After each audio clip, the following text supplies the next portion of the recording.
Assalamualaikum warahmatullahi wabarakatuh. Kembali lagi di channel Editan Channel.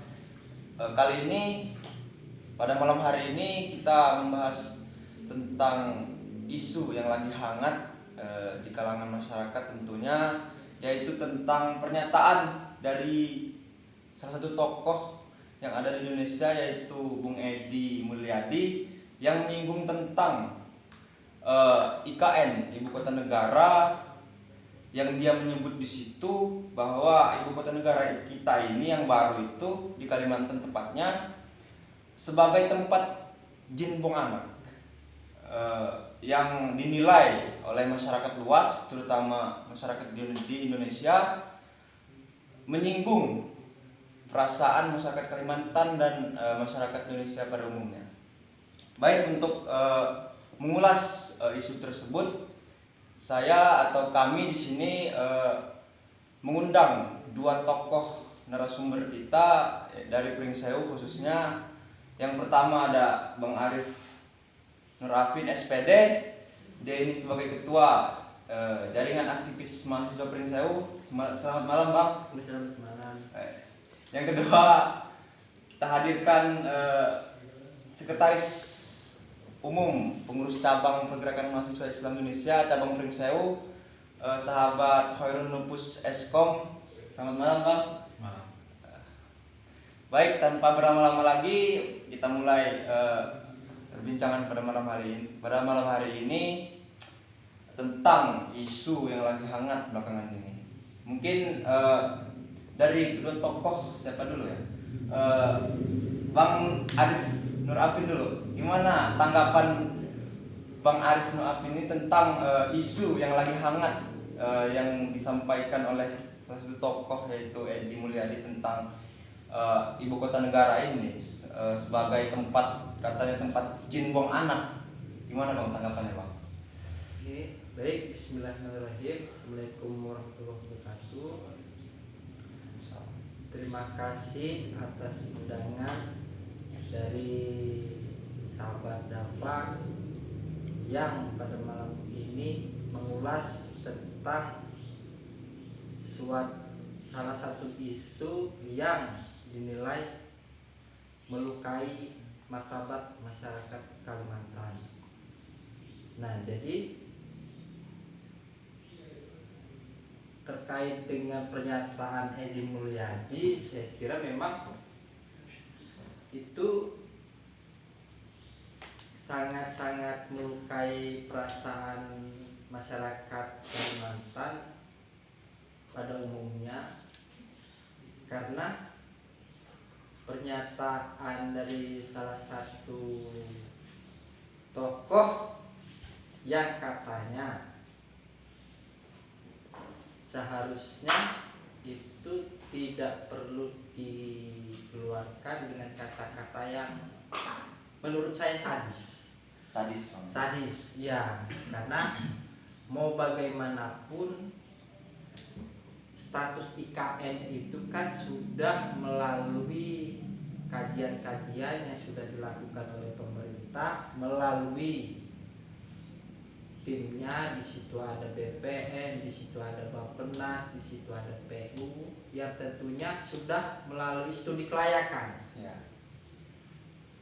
Nah, yang menjadi catatannya kan kenapa di Kalimantan, kan begitu kan? Kenapa nggak di Sumatera? Kenapa nggak di Pulau Sulawesi? Kenapa nggak di Bali ataupun provinsi lainnya? Karena ini bagian menariknya. Gitu. Artinya, kalaupun Bang Edi lah ya, katakanlah Bang Edi Mulyadi itu mengatakan seperti itu, memang sudah pantasnya untuk dilakukan proses hukum, ataupun karena kalaupun misalkan harus melalui jumpa pers dan mengatakan permintaan maaf, kita maafkan, Ya. gitu. Saya kira itu aja dulu. Oke. Selanjutnya tanggapan dari Bang Khairun Nupus ini, gimana tanggapan tentang isu yang lagi hangat ini kan? Silakan, Bang. Oke, baik. Sebelum terima kasih atas undangan dari sahabat Dapak, dan menyambung dari apa yang disampaikan oleh abang saya, Bang Alvin tadi terkait statement dari salah satu tokoh atau calegnya, yaitu Bang Edi tersebut, yang dalam statementnya yang saya kira vulgar. Kenapa vulgar? Seharusnya hal-hal seperti itu atau statement seperti itu kan tidak harus terucap di forum seperti itu. Karena apa? Ya hari ini bisa kita lihat statement beliau hari ini jadi deliknya adalah ujaran kebencian kepada suku ataupun adat Kalimantan. Karena apa?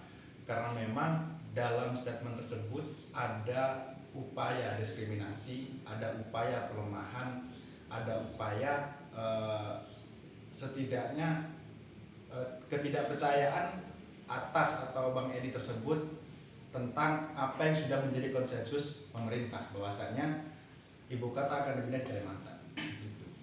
Tapi di balik itu seharusnya ya benar kata Bang Alvin tadi, pihak atau instansi terkait yaitu hukum atau yang berkaitan dengan hukum harus segera menindaklanjuti terkait hal itu, karena memang jangan menunggu hal ini viral terlebih dahulu, atau memang nantinya karena memang Bang Edi ini sudah atau punya nama, hukum itu menjadi berbeda. Karena memang ketika kita bicara hukum, di situ ada namanya equality before the law, yaitu yang kita sebut hukum dapat diakses atau hukum semua orang sama di mata hukum. Tapi kan tidak seperti itu. Yang terjadi atau yang seharusnya terjadi adalah hukum dapat diakses dengan berbeda orangnya tapi mendapatkan hak hukum yang sama. Tapi hal tersebut dalam penerapan yang terjadi, makanya hari ini terjadi stigma segitiga terbalik. Mereka yang punya kedudukan, mereka yang punya pangkat itu secara hukum lemah. Tapi kita yang notabene tidak punya power itu secara hukumnya ya saya bilang sadis lah, teman-teman sadis. Itu segera ditindaklanjuti karena memang sentimen-sentimen seperti itu seharusnya tidak layak disampaikan. Apalagi kita membawa suku, apalagi kita membawa bahkan itu daerah Kalimantan yang notabene menjadi calon ibu kota baru nantinya. Hal itu harus diselesaikan segera mungkin. Mungkin itu saja yang saya sampaikan.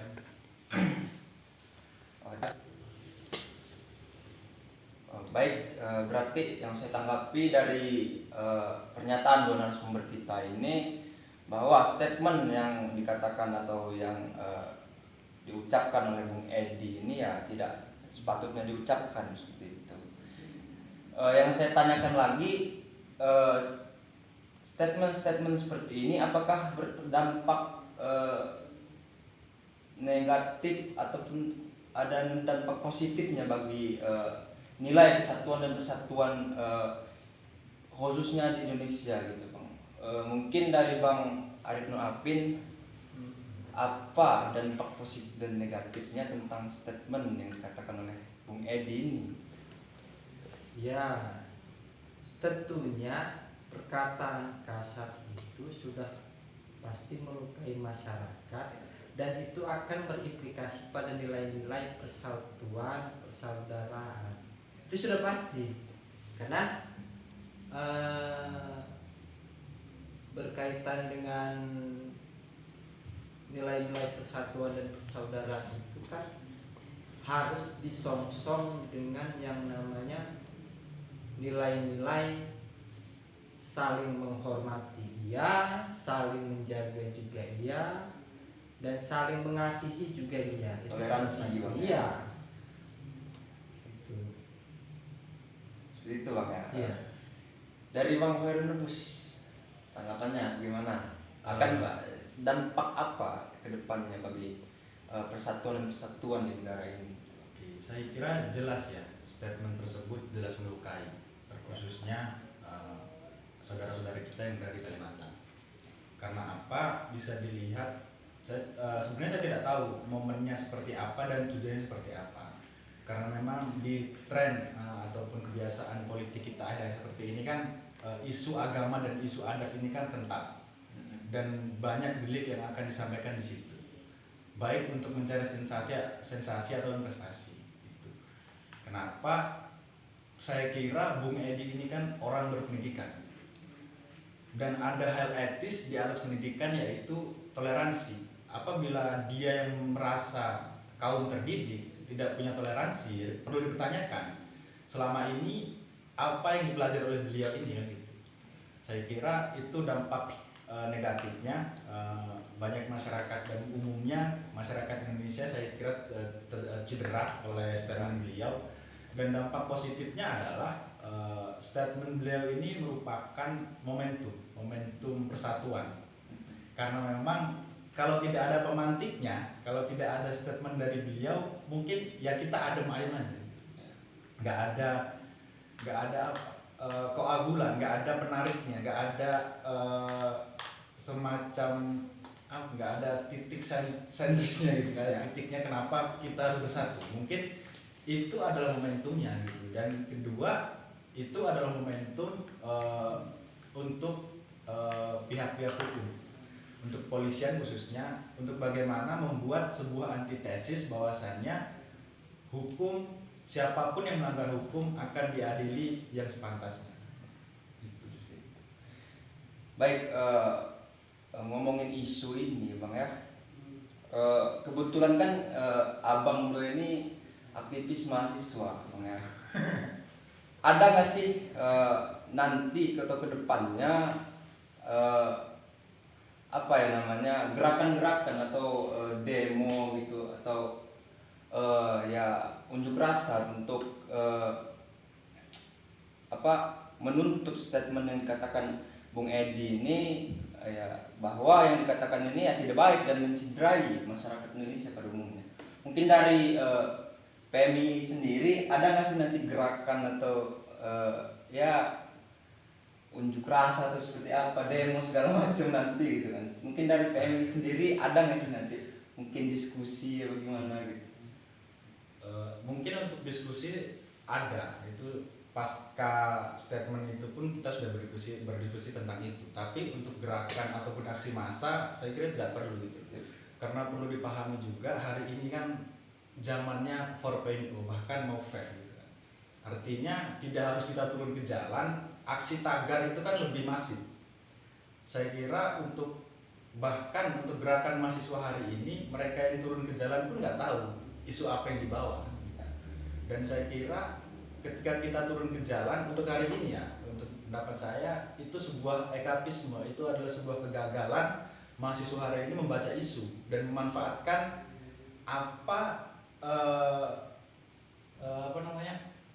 media-media yang ada, bahwasannya nggak usah turun ke jalan pun kita menulis pun selesai gitu, nggak usah kita turun panas-panasan teriak, nggak usah, kita tinggal tulis isu tagar pun selesai, bahkan itu lebih didengar dan lebih masif dan efektif gitu. Tadi tidak perlu turun ke jalan menyuarakan Bang, cukup dengan hashtag segala macam gitu. Dari saya kira itu isu nggak terlalu besar, isu remeh-temeh ya. Gitu. Mungkin dari jaringan aktivis mahasiswa sini ada ketuanya kan gitu. Ya. Kedepannya ada gerakan atau gimana gitu? Kalau gerakan yang jelas bukan dari Jamal lah ya. Saya yakin juga dari warga Kalimantannya, ya. Dan itu sudah berjalan memang untuk menuntut berbagai tuntutan, mulai dari permintaan maaf sekaligus proses hukum yang sudah mulai dilaporkan, ya kan? Nah, yang pasti untuk Jamal sendiri ini menjadi sebuah nilai-nilai edukasi bagaimana para pemangku kebijakan untuk lebih selektif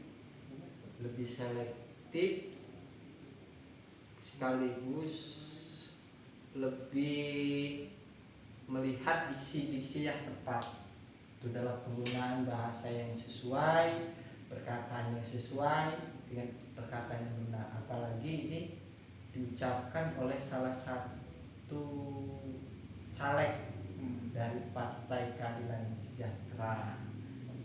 Nah, ya karena saya melihat riwayat sejarahnya dia ini juga lumayan loh, lumayan dalam arti bukan orang yang memang baru lahir kemarin dalam dunia seperti ini, mulai dari masuk wartawan sekaligus masuk tim dari konsultan adalah salah satunya.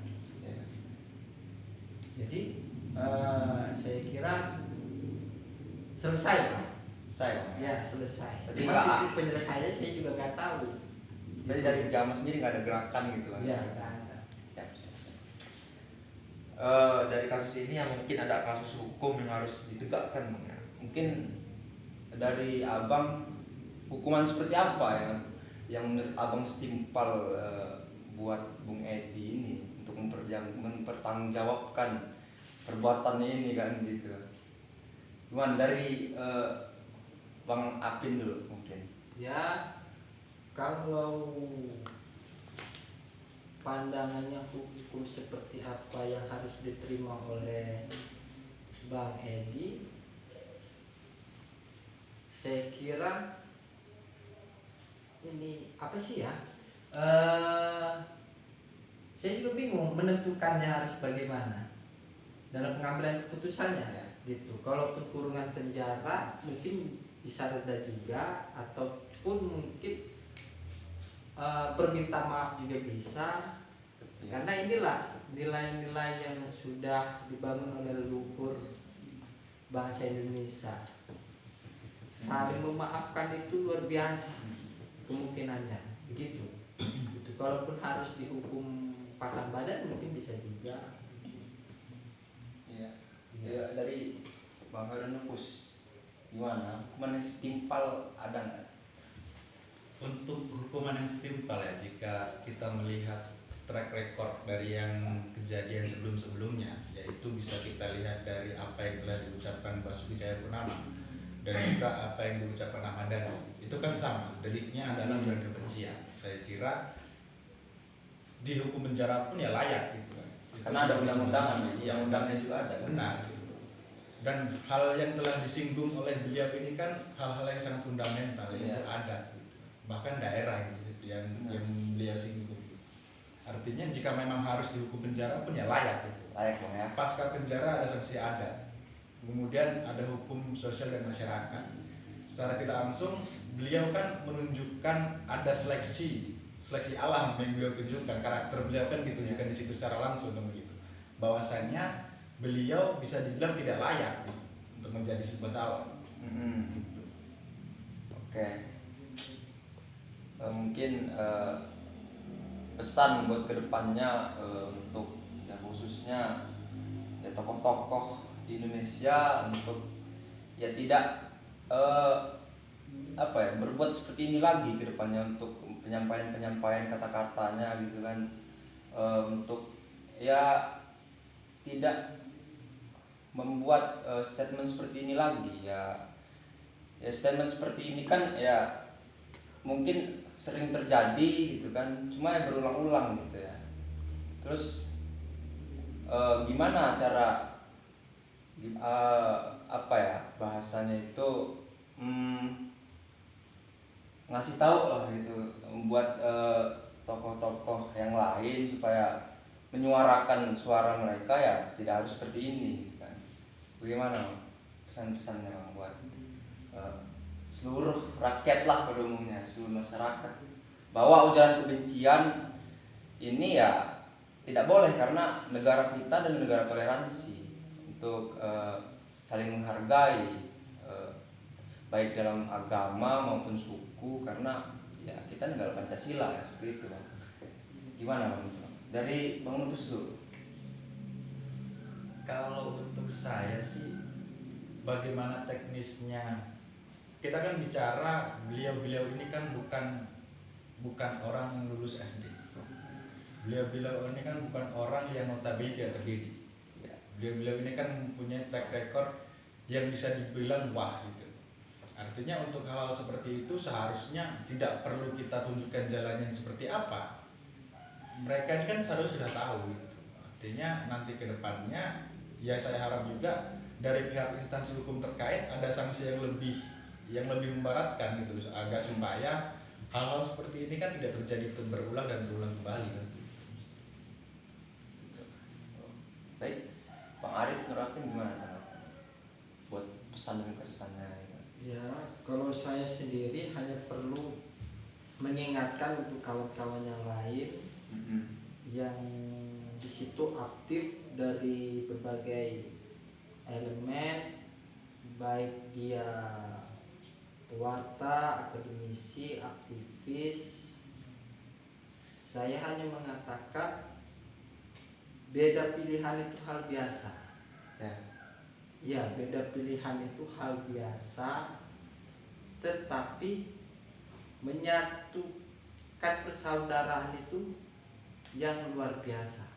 Karena apapun yang terjadi, karena ini mendekati momentum 2023, bentar lagi mau 2024, tentunya saya mengajak kepada kawan-kawan juga untuk lebih selektif lah, lebih selektif, lebih mengedukasi bagaimana kita untuk berkehidupan yang layak, berkehidupan yang layak di bumi Indonesia.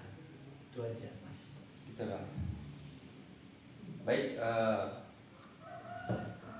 di sini kan menyinggung tentang ibu kota baru, ibu kota negara baru, Bang ya. Apa sih tanggapan abang-abang ini tentang ibu kota baru? Setuju apa tidak ibu kota baru negara kita ini pindah ke Kalimantan gitu? Gimana Bang? Setuju atau tidak? Tanggapannya seperti apa? Mungkin dari Bang Arif Nuratin dulu. Kalau Ibu kota baru setuju, memang sudah disetujui. Iya. Ya, karena apa? Saya juga bagian dari konstituen, yang artinya kita punya wakil rakyat juga di sana. Segala sesuatunya sudah diputuskan dan perumusannya sudah melalui panjang kali lebar kali tinggi sebelum diputuskan kemarin.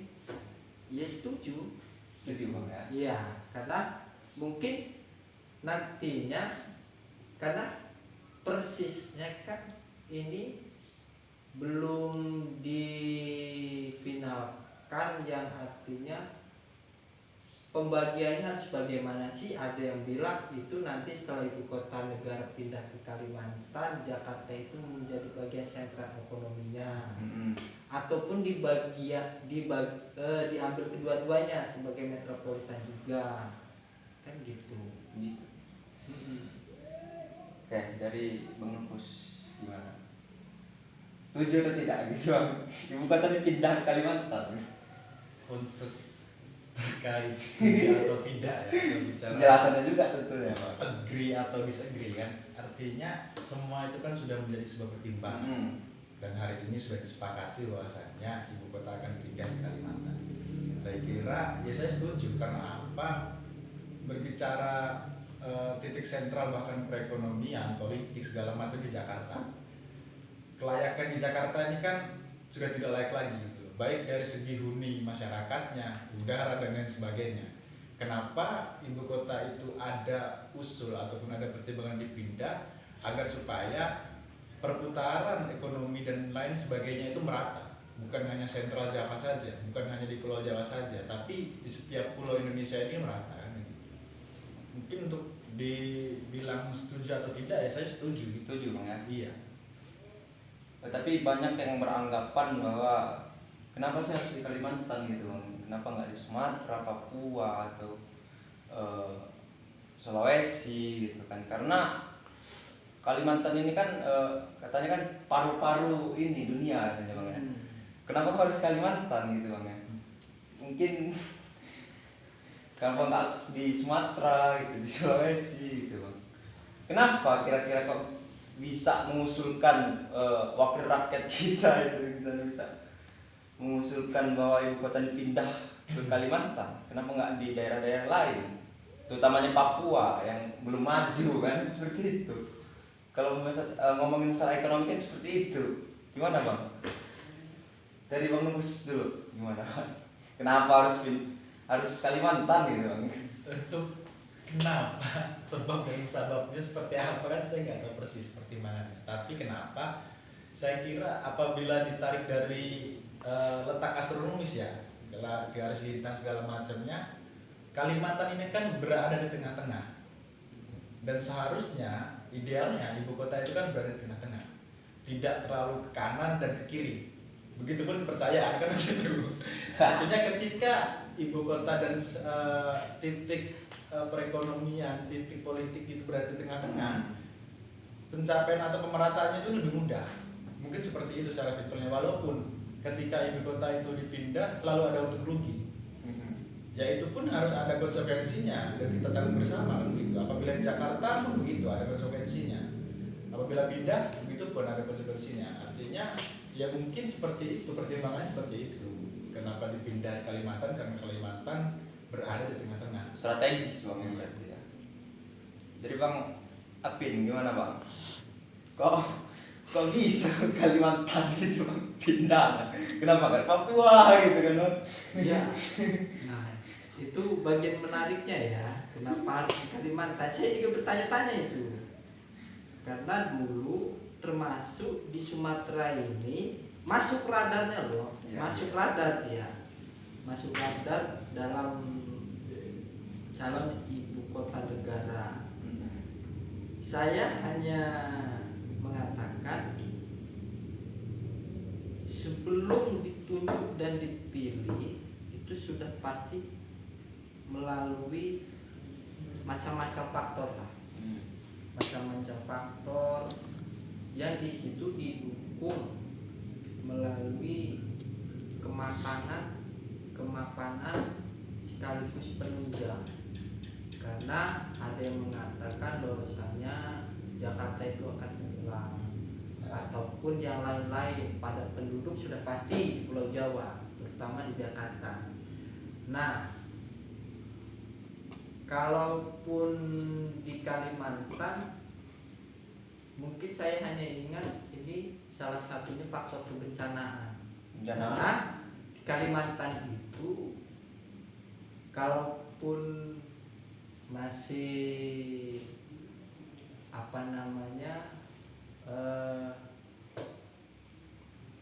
baru ya kan, di sana juga kayaknya nggak ada loh gunung berapi.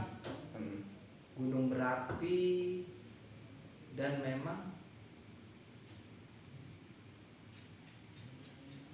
waduh bingung deh gue deh. Oke bang, itu kan dari faktor alam bang ya. Mungkin terakhir nih bang, dilihat dari segi ekonomi, sosial dan budaya, ada nggak sih dampak dari perpindahan ibu kota ini kepada mungkin dari aspek ekonomi, sosial dan budaya, ada nggak sih dampaknya gitu bang? Mungkin dari Sekum Femi Prinseo dulu, Bang Novus, silakan. Dampak ekonomi sosial budaya itu, Bang Dama. Karena sebelum kita bicara tentang itu, seharusnya pemerintah juga memikirkan dampak dari kerusakan lingkungan yang terjadi. Ya.